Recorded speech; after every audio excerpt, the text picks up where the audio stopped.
Okay, Bellator 293, Golm versus James went down in Temecula, California at the Pachanga Resort and Casino. Let's talk about this main event. Heavyweights, my man Marcelo Golm did not get it done. Daniel James defeated him by TKO via punches 26 seconds into the third round. Mark, start us off. What was your take of these two bigs clashing and Daniel James coming away with a TKO? It started off pretty encouragingly for Marcelo Golm. Like, first round of the fight was basically 5 straight minutes of the clinch. But Marcelo Golm, despite being the much smaller man, did pretty well. He may have even won the round. So, encouraging round. Then round 2, they come out. He goes right back at it. He's initiating the clinches now, and you're kind of realizing this is his game plan. He's trying to wear on James, tire him out. Midway through the round, he gets the takedown. He does some work on top. I mean, got largely controlled on top. He didn't get to do a ton, but still was on top. Looks like the game plan is working for Golm. Maybe James is getting tired. And this man, Daniel James, 41-year-old, a borderline career journeyman Daniel James, comes out in round 3 and says, fuck this shit. And 30 seconds later, Marcelo Golm is dead. Like, dead. He fucking put him down so badly. And that is a big-ass dude who carries big power. And out of the clear blue now, he finds himself as the number 4 ranked heavyweight in Bellator's heavyweight division. What a sport, MMA. Yeah, man. Omar, what was your take of that finishing sequence? Daniel James started off with that very nice uppercut that rocked Golm and ultimately getting him out of there. I mean, if there wasn't a bobblehead for Golm before, there will be afterwards. I mean, James hit him with an uppercut, made his head just do one of these things. Then he hit him with a left hand. His head was still doing one of these things here. And then he'd get on the ground. His head was still doing one of these. It was, bro, what does Daniel James walk around at? Because I don't know. That man is gigantic. It could be close to 300 pounds, man. He's a giant. That's crazy. He's too big. That dude is way too big. He's a massive human being. And Golm is not small by any stretch of the imagination, but he looked tiny in there compared to James. For sure. But yeah, man, it didn't take a lot once James actually landed something clean on Golm, it was done. It didn't take much. It was a solid finish from James, but it was a comeback. I mean, he was getting worked for that fight. Yeah, man. But good performance. All right, what is next for Mr. Daniel James? Mark, take this one.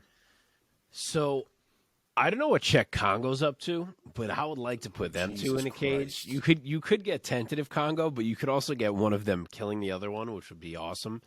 But I will say, it's not out of the realm of possibility to think that he gets Valentin Moldavsky, who's coming off the Linton Vassell loss, which may not go well for James. I mean, that could be the one where maybe he gets exposed. But the point is just what a wild 2-fight ascension for Daniel James.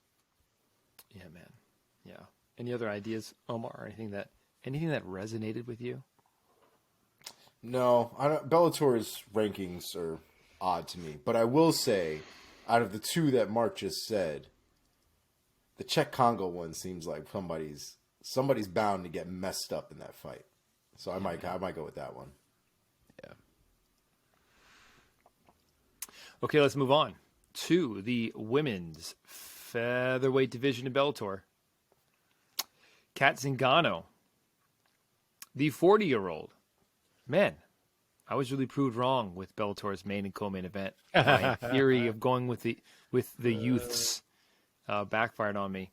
The 40-year-old Kat Zingano got it done over Leah McCourt by unanimous decision, 29-28, 30-27, and a 29-28.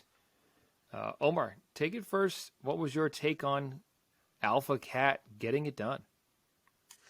She definitely did enough to win the fight. I thought she had a lot more top control.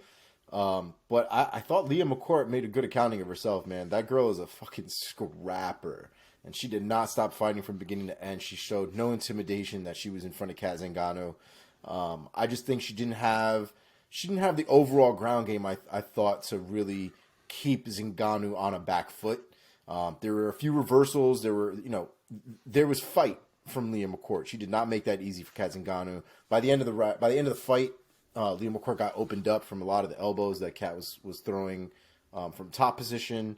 And I do think the proper person won. I thought Leah McCourt won round 1. I saw a couple judges gave Zingano, I think, all 3 rounds, if I'm not mistaken, at some point. One judge did. Yeah. One judge did.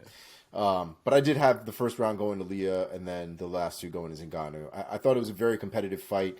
I think we talked about it last week that I didn't know what kind of condition Kat Zingano was going to be in, what she was going to look like now going in. All I knew for certain is that McCourt is a scrapper, and that girl was not going to stop fighting. And I think we got that. But we also got the answer that Kat Zingano is still here, still fighting. Technique is still really good.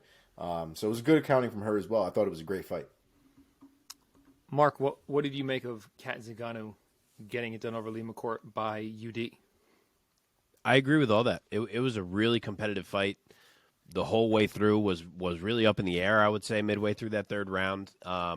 There's another one I would have loved to rewatch. I'm not 100% sure that Kat won without rewatching. I feel like she did enough to get it done, but it was close. Leah did a great job taking her down and controlling her as much as she did. She dropped her at one point with a jab. She did a lot in that fight. Or was it straight or a jab? I can't remember now, but either way, she dropped her. She did a lot in that fight against, obviously, a proven stud in Kat. But Kat is a nasty grappler. Like, you can't control her. She almost forces you to concede positions the way she'll, like, use her body to pressure different parts of your body and force you to open up a little bit so she can spin out of things. She's always finding in spots when she's in control to, like, mix in elbows while she's working at advanced positions. Like, it is not fun being on the ground with Kat Zingano. She's tough, man. And then, of course, she lands a huge knee in round 3, which is what may have ultimately swung round 3 for her, because Leah McCourt is just, like, literally a faucet in there all of a sudden off the knee. And Kat gets it done. So, yeah, close fight, tough fight. As Omar said, good showing for McCourt, but big win for Kat. Mark, staying with you right here, Kat Zingano, after losing her final fight under the UFC banner, she's now 4-0 with Bellator. What's next for her in Bellator's women's featherweight division? That happened fast, the 4-0. I'm sure it didn't happen fast, but it feels like it happened fast. Yeah, 2020. Like it took a while. Well, so far she's had 1 fight per year. 1 in 2020, 1 in 21, 1 in 22, and now this fight. I can't believe she's fought 4 years there already. Yeah, I mean, you'd love to say it's Chris Cyborg time, but we've thought that before. I don't know exactly what Chris Cyborg's deal is right now with Bellator. According to Kat, she's not even under contract. Kat calls the belt vacant. So I guess worst case, we see Kat fight, I don't know who, Sinead Kavanaugh maybe, for a vacant belt. But let's hope we get Kat and Cyborg, because obviously that's the goal here in terms of an end game. Let's not forget, Kat Zingano has a 3-fight win streak over Raquel Pennington, Miesha Tate, and Amanda Nunes. Yeah. This is going all the way back from 2012 to 2014, bear in mind. She then lost to Ronda Rousey in 2015 in 14 seconds. I'm sure she wants to get that one back and not sprint at Ronda. On the broadcast, Mauro Ranallo goes, Kat has never been submitted in her career. And Big John goes, I can remember one time. That's funny. Cool. Want to move on? Let's move on. Let's one last Bellator fight here. Yes, quick one. We will make it middleweight division. John Salter defeated Aaron Jeffery by unanimous decision, 30-27 across the board. Omar, go first. Yeah, I thought John Salter had a good accounting of himself in this one as well. I think we all thought this was probably going to go this way. I talked about it last week, and I didn't know if Aaron Jeffries had really proven himself. Let's say this right. I didn't know if Aaron Jeffries had fought people with enough value to really prove that he was going to beat John Salter, at least on paper. He made it competitive. I thought there were moments in there that he looked good and he tried to make it a fight. But the reality was John Salter is a beast, man. That man is a meat grinder. And he did just that. And he did it for all 3 rounds. I had Salter winning every single one of those rounds. And I thought it was a good account from him. And, it's a rough one for Jeffries, especially with the momentum that he's had. But that's, if nothing else, man, I think he needs to take that as a reality as to where he is in his skill level and kind of where people will present themselves going further now in the elites of the division. And he's got to make those adjustments, and hopefully he can, because he does have potential. He's just got to tighten up the areas where he's most vulnerable. And people like that, wrestlers like John Salter, they're going to be hard enough to try to keep off of you, but you've got to find a way to beat those guys because they're going to be there. Mark Salter, back of the win column with a UD. What's your take?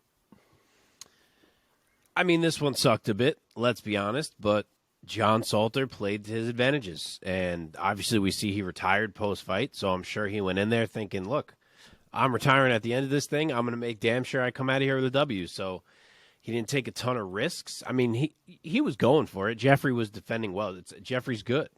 But Salter played to his strengths, and it turned out to be a bit of a boring fight. But Aaron Jeffery couldn't do anything about it. He just got out-grappled all fight. So in retrospect, I'm sure Bellator wishes maybe they matched this exciting new contender in Jeffery against someone a bit different than John Salter. But that's what happens, and it's on Jeffery to stop Salter, and he couldn't. So big win for Salter. He's honestly not far from a title shot. You would think maybe one more win, and he could be right there. So I guess a little interesting he decided to retire, but hey, he decided it was time for him, so good on him, and definitely a solid career.